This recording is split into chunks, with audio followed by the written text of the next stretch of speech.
Everyone, welcome to another exciting edition of Words, Images, and Worlds. I know comedians in cars with coffee.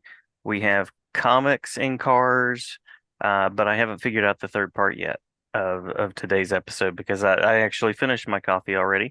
But in any case, glad to be talking with comics creator DM Ray. May I call you DM? Is that okay? You can call me Ray. DM is short for Dungeon Master. I play a lot of Dungeons and Uh, Dragons. well, we might stick with Ray or maybe Dungeon Master, either way, whichever you prefer. But Right. glad to have you on. And it's fitting because we're doing kind of a fantasy centered episode.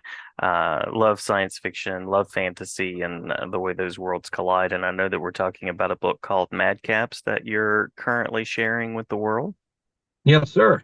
Yeah. So by means of a first official question, I'm always interested in what gets folks connected with creating and comics. So curious about what connected you with comics. Comic books, there was many different avenues of influence. Biggest one is I had an older brother who was almost 5 years older, and he was born in the late 70s. I was born in the early mid 80s. So if you really consider that era, that is the real first time cartoon companies and action figure companies combined forces and exponentially increased profit. We'll put it that way. They Yeah. became very popular. So I watched a lot of things my brother watched. So there's things that many consider non-comic book, even though they have their own comic books. We're talking He-Man, Transformers, G.I. Joe. Not quite as popular, but definitely a favorite of mine in the time was Brave Star. Hmm. And then, of course, there was all of the different comic cartoons that came out at the time. Spider-Man, Spider-Man and His Amazing Friends, Incredible Hulk, and the list goes on.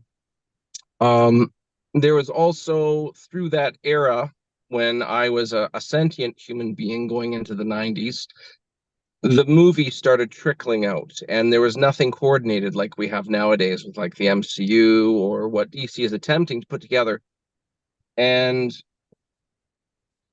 I got to watch the cartoons trickle out, the movies trickle out, and then over time watch this whole thing evolve into the crazy dynamics they are now.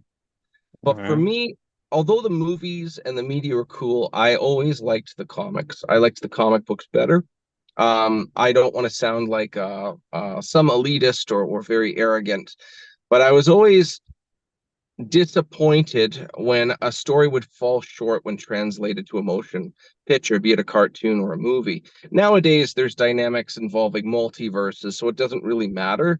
But at Hmm. the time, when the first time I ever saw Venom in a cartoon, I was very disappointed that within 7 episodes of that cartoon show of Spider-Man, he already had Eddie Brock covered in the alien symbiote when there's like so much lore and depth to cover. And Yeah. it's almost like it's funny when you and I want to disclaim I'm not bashing that cartoon. It was very successful and it did a very good job breathing new younger fans into their franchise. But for me personally, I wanted to see Secret Wars and the suit and I wanted to see those things. Instead, it was, well, although the symbiote is weak to fire, it's going to crash in uh on a spaceship, and then Spider-Man 3, yeah, we'll just make it a meteor, doesn't really matter. And it really felt like it missed the life that was in comic books. Yeah. Um Yeah. Another thing I loved in fantasy, I didn't get involved in or my apologies, in comic books. I didn't I didn't have the older lore, but my brother was very familiar with it through friends and other things. So it was almost like um, a unicorn getting a hold of these things. When I was old enough to get an allowance and stuff, I go to comic shops and sometimes I get side-eyed by my parents, but I buy older stuff that wasn't two, three, $4, $5. It would be 15, 30 plus. And it was just really awesome to be able to look through. I almost felt like I was looking through living history. It was really, Hmm. really cool. Yeah. Yeah. Sounds like you and I came up at about the same time and have a lot of the same inspirations, a lot of the same elements of popular culture. Yeah. Well, Yes, sir. You mentioned fantasy and the fantasy genre there. I'm curious about what it's like to sort of get to explore that genre and tell your own stories. Okay, so fantasy I didn't get involved in until my late adolescence. And uh the biggest one, which I think many people my age that weren't already into fantasy, they at least had the subjection to the question was, what is all the noise and attention about these films, was the Lord of the Rings trilogy, starting in 2001. That was my Hmm. last year of high school. And for me personally, that was the first time I actually gave it some type of non-superficial attention.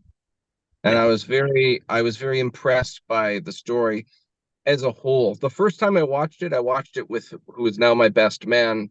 When we saw that first film, I was actually upset because the story wasn't done. And I thought, this is terrible. But when I look back, I can appreciate it for what it is.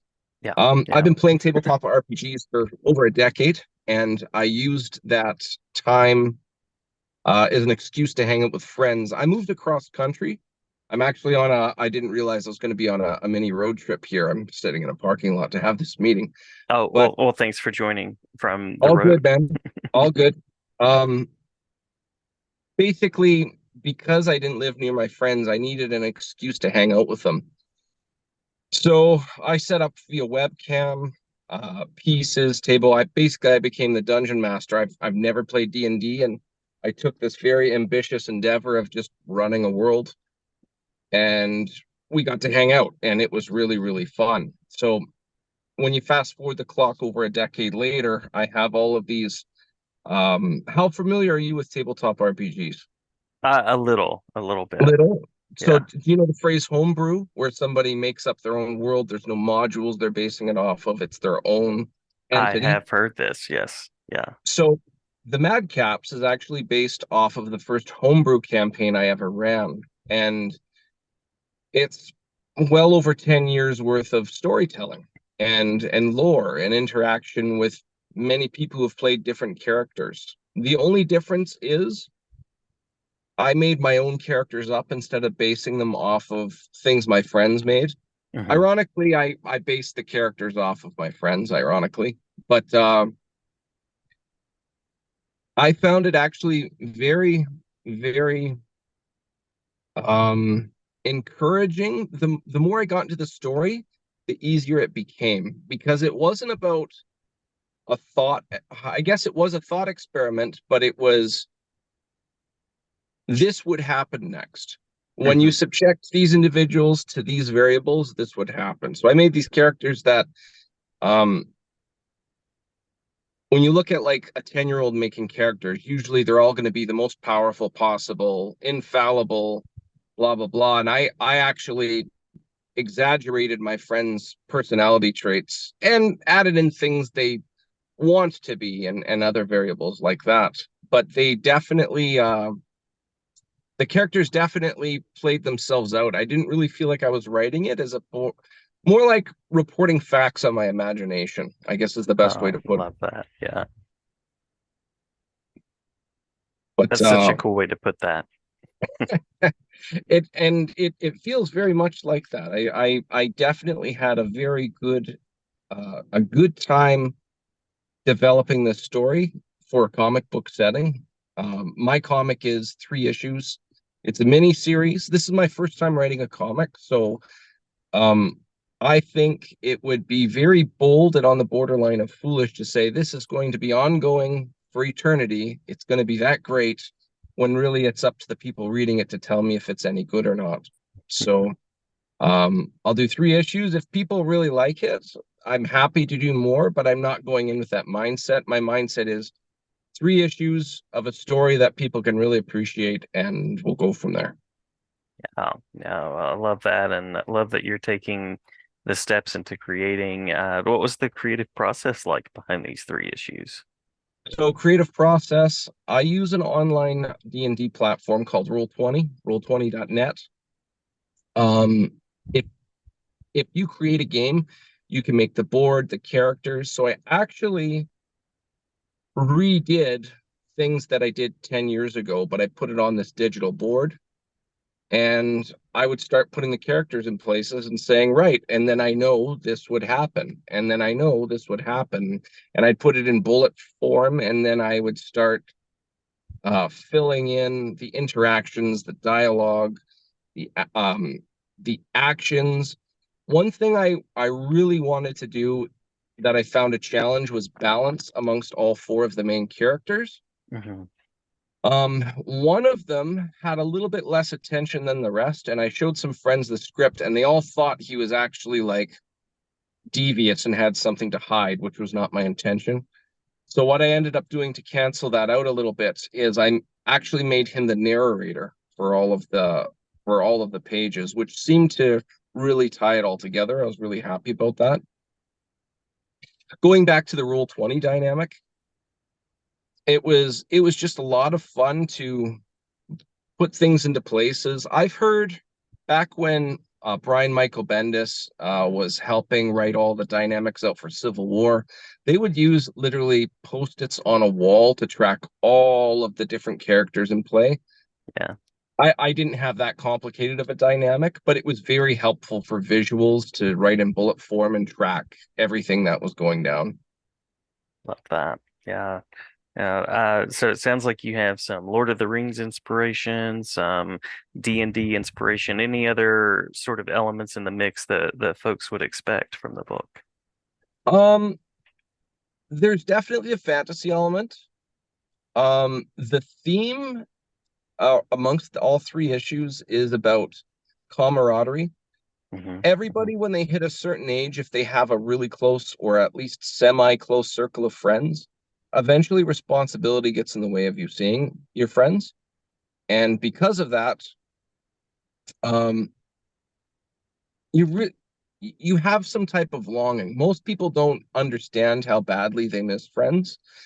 They usually realize it after they've seen them again, even if it was for just 5 minutes. Wow, I really needed that.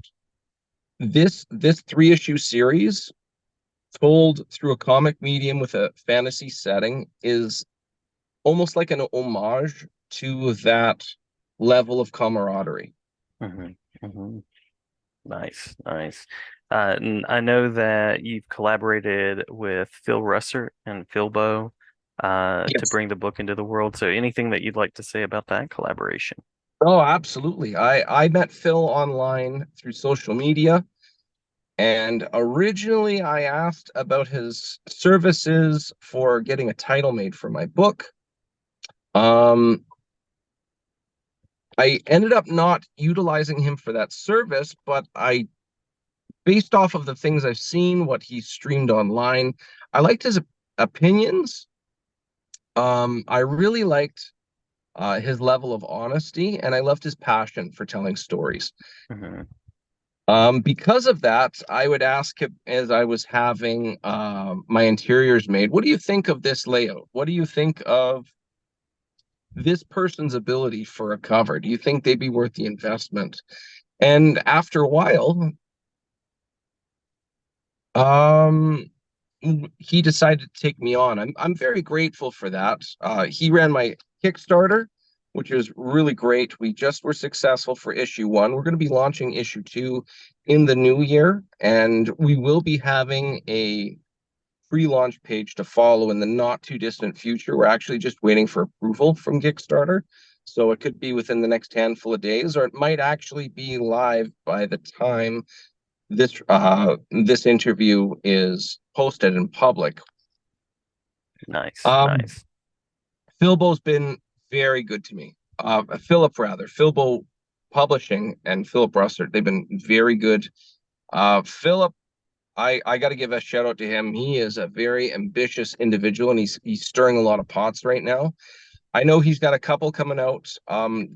He just finished Tragedy, which is his flagship title. I've read all 6 issues. He just finished his campaign for issue 6. He's got a lot of things going on. He's already mentioned public that he has big news and intentions. The only thing I can say that I know he's already said is Tragedy is going to be monthly in the new year. Hmm. And although I know more about that, I can't say too much. I actually shared a post not too long ago of Phillips talking about this. I shared it and said, I know something you don't know, with some music notes attached to it. But Nice. tragedy, he has a couple of good ones out. Two that come to mind. First one is it's called Arcane Syndicate.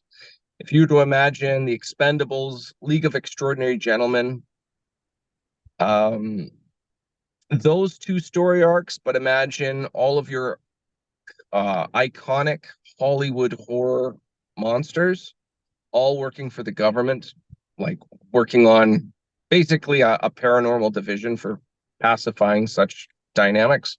Hmm. But it isn't just your Bela Lugosi Dracula or your Gilman or Frankenstein. There's also the Invisible Man, who's like a double agent spy. There's also I forgot to mention the Wolfman, of course, but there's also the Phantom of the Opera, who's almost like a bard who uses magic uh, mini keyboard to cast spells and stuff. There's a lot of really cool things going, and you can look up. There's a lot of art already complete.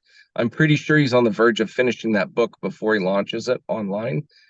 But I'm very excited to see that one. It's very interesting to me. There's also a dynamic involving three different Draculas that all claim they're the real deal. One is your Bela Lugosi iconic classic Universal movie horror kind of vampire, but there's also the Nosferatu, and there's also Vlad the Impaler, and there's apparently going to be a big battle amongst the three of them over a couple of issues. I'm very very excited about that. And the last issue I'll mention right now to come to mind is Philip has one called Papa, which is Hmm. actually an homage to his late father. His first intention was to have this thing finished and put in his hand. Um, I've read the script, and you can look on my Facebook page. I've actually done a review of the script. It's very vague, and there's reason for that. This this story is 5 issues, and it's all getting released at once, and there's a very big reason for that. There's critical details that are blatant spoilers. So if you wanted to look up the review, you can get more details on that. But Hmm. unfortunately, I can't say any more about it. It's in my opinion, it's a dynamite story. Nice, nice. Well, if I'm a listener out there and I want to find out more about Madcaps, if I want to support, or if I want to see more about Philbo, where would be some places that I could go to find out about your work? Okay, so for Philip Russert and Philbo Publishing, you can find them on Facebook. You can also um, I know he has other social media, but I don't know the exact tag for them. Hmm. For Hmm. myself, you can find me as DM Ray on Facebook. You can find me on Instagram as Raymond the DM. Unfortunately, DM Ray was taken. You can also find my Madcaps has its own page on Facebook. You can look up that group and follow it. Issue number one, we had a successful run on Kickstarter. We're in the middle of fulfillment for it.